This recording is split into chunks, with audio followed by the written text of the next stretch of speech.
Hi, my name's Cathy Skipper and I'm a menopause midwife. Welcome to my channel, The Alchemy of Menopause. If you've noticed that your relationships with maybe your husband, your children, your colleagues, your friends are shifting and changing as you go through perimenopause, the first thing I want you to know is that that is completely normal. And the second thing I want you to know is that in this video, I'll be showing you ways of redefining the boundaries that you have with the important people in your life to help you have healthier relationships that honor your need for alignment, change, and growth during perimenopause. So, perimenopause is the transitional period that women go through when they start going from being a fertile woman and they're going through the changes that are triggered by their hormones on their way to becoming a non fertile woman and a mature, wise woman. And so the hormones trigger not just physical changes, but also emotional, mental, and spiritual changes. And so it's very normal that as a woman changes within herself, this ripples out and has an effect on her relationships. So one major reason that I've noticed in my work with hundreds of women over the last 10 years is that at menopause, what comes up to be healed are many of the old, outdated ways of being, behaviors, patterns, types of relationship that we have developed from childhood onwards. So these ways of behaving, the ones that don't ring true or that helped us survive when we were younger, but now as we're going through this transitional phase, are holding us back from really individuating and becoming our own authentic selves, these come up a lot during menopause. And you might notice them because you're feeling more angry with your partner, or if you're in a house and your children are still living at home or still come home, they expect you to look after all their needs and to clear up and do everything. And you think, well, why me? Why not everyone else? But you've done that for so many decades, but now you're not so happy doing it. Or it could be at work. You somehow realize that some of those work relationships are a little bit one-sided or toxic in some way. And before you could just put up with them, and now it's really bothering you. Could be lots of women that I work with at this period in their lives have relationship troubles with their own mothers. And again, this is very normal that it comes up during perimenopause because we're working. Menopause is a deeply feminine journey. Of course it is. So we're working on our femininity, our deep feminine. We're working on what it is to be a woman. We're working on what it was to be a mother, how to mother ourselves. We're in a way in a rebirth period. And so this relationship with our own mother can often come up to be um, sort of looked at. And it can be jarring. I have women who tell me every time they speak to their mother, they just get triggered. It does something to them on a visceral level and they don't know what to do because they feel guilty. They love their mum. She's getting older, but at the same time, it's really hard to be with her. I've got other clients who feel like, this relationship with their mother was always very one-sided. Their mother wanted them to always be there for them. I've got clients who never had children, who never had a long-term relationship, and really the mother made sure of that, would be jealous of their friends and then their boyfriends, and really kept that symbiotic tie, which is, should be cut as a child becomes independent, but kept it going through decades of adulthood. These things come up at perimenopause to be healed. Mm, it could be some women are noticing relationships with their own children. Maybe the children are about to leave to go to college or have already left, or maybe some of them are still living at home. But if the woman is honest with herself, she realizes she has to let them go, that she can't unconsciously ask them to carry things for her or be there all the time with her. Maybe there's the fear of the empty nest syndrome, or maybe the empty nest syndrome has just come and she realizes she always wants to sort of invite the young person back home or ring them all the time. She doesn't know how to separate, but knows that she should. There's myriads of different ways that our relationships come up to challenge us during perimenopause.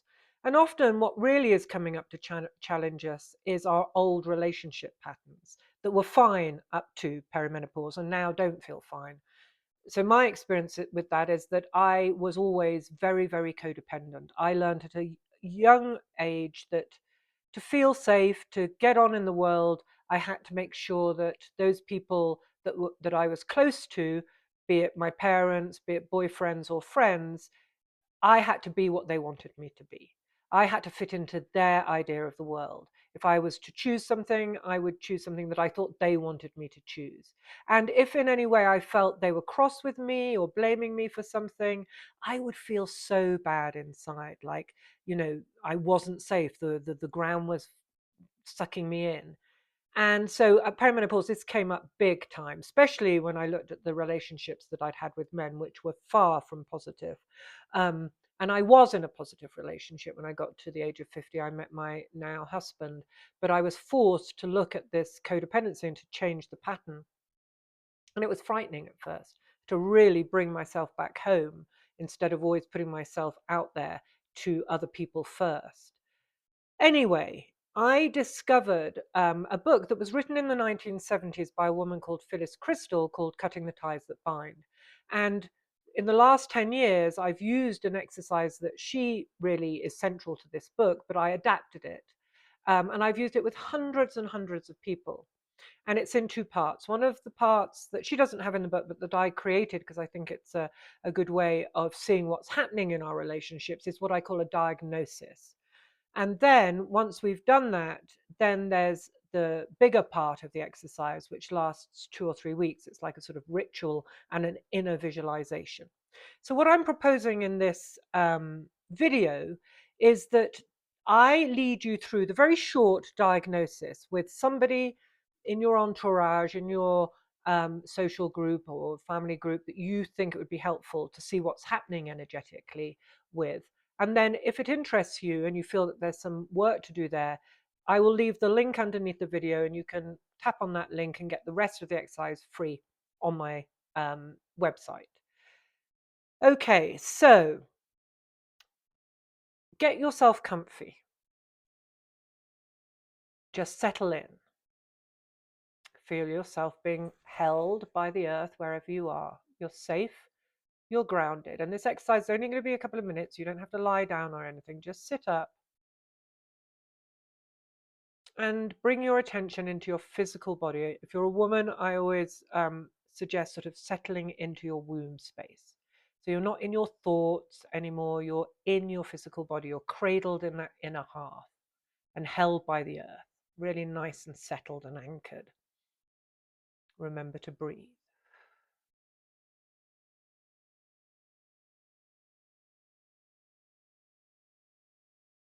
And then when you're ready, in your own time, you're going to visualize a beautiful egg shape of light around you. And it's big enough for you to feel comfortable in. Really, it's the egg of your personal space.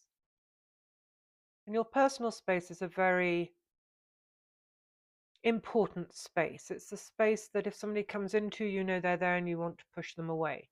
You only invite people who you really want to be intimate with into that space.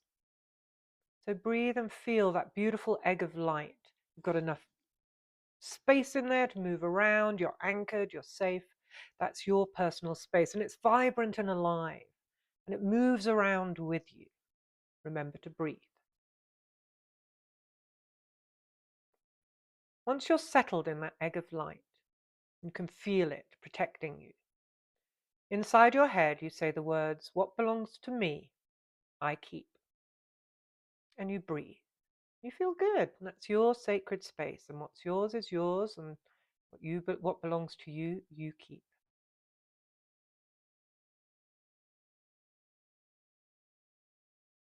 And then when you're ready, in your own time, you're going to bring to your mind's eye the person in your life who you feel it would be beneficial for you to do a diagnosis to see energetically what is happening between you and this person. So you visualize this person at a distance for you, a healthy distance from you. They're grounded, and there they are and you start to see their beautiful egg of light around them.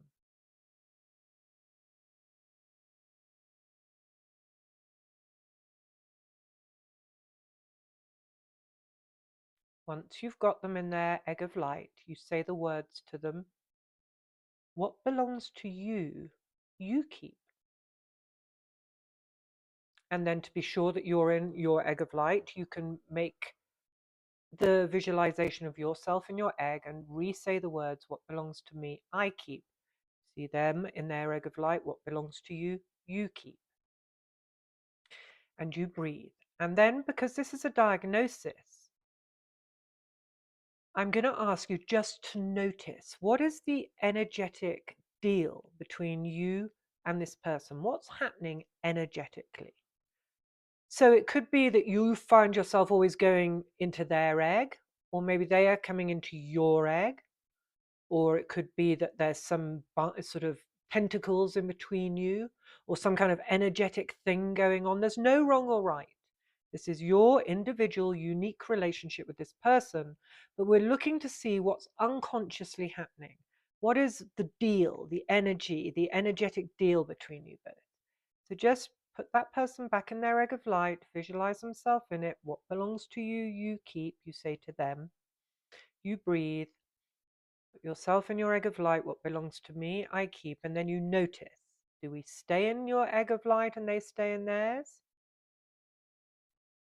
Or is there something else going on? Is there some kind of deal energetically going on?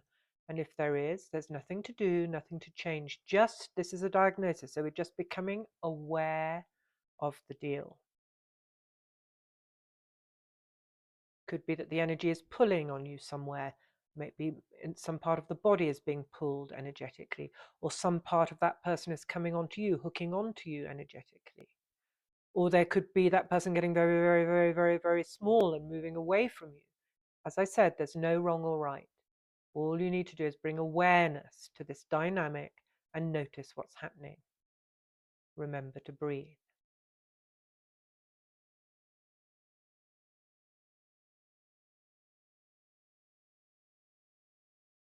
And once you've noticed what's happening, you could, second part of this small diagnosis, you could notice if you can see what would be needed to realign that dynamic. Could it be that you need to sort of push the person back into their egg? Maybe even saying, if it's a child of yours, you're safe. You don't need to hold me up. You don't need to be a parentified child, one example.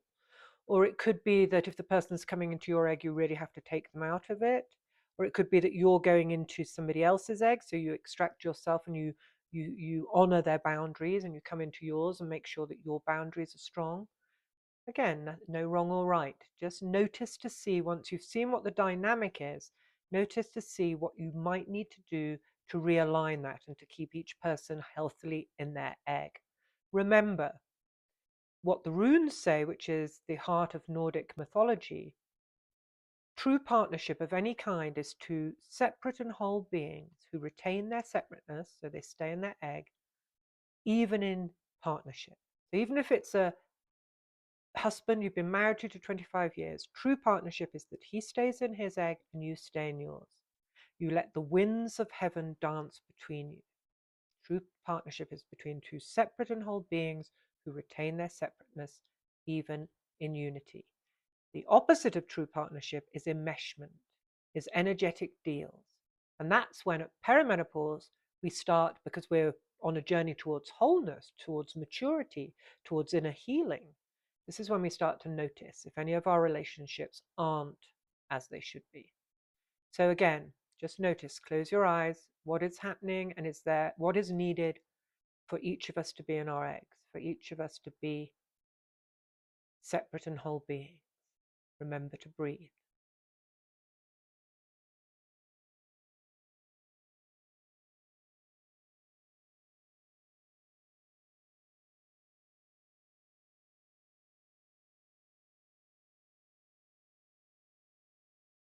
And step three is, once you've energetically tried out what you think might be helpful for keeping you both aligned, notice how it feels. If it's working, notice how it feels. Is there a sense of relief? Are you feeling love for that person? Proper love because you're both in your own egg? Just notice. You might not be at that stage yet, and don't worry about that. But if you are, just notice. How does it feel when you realign?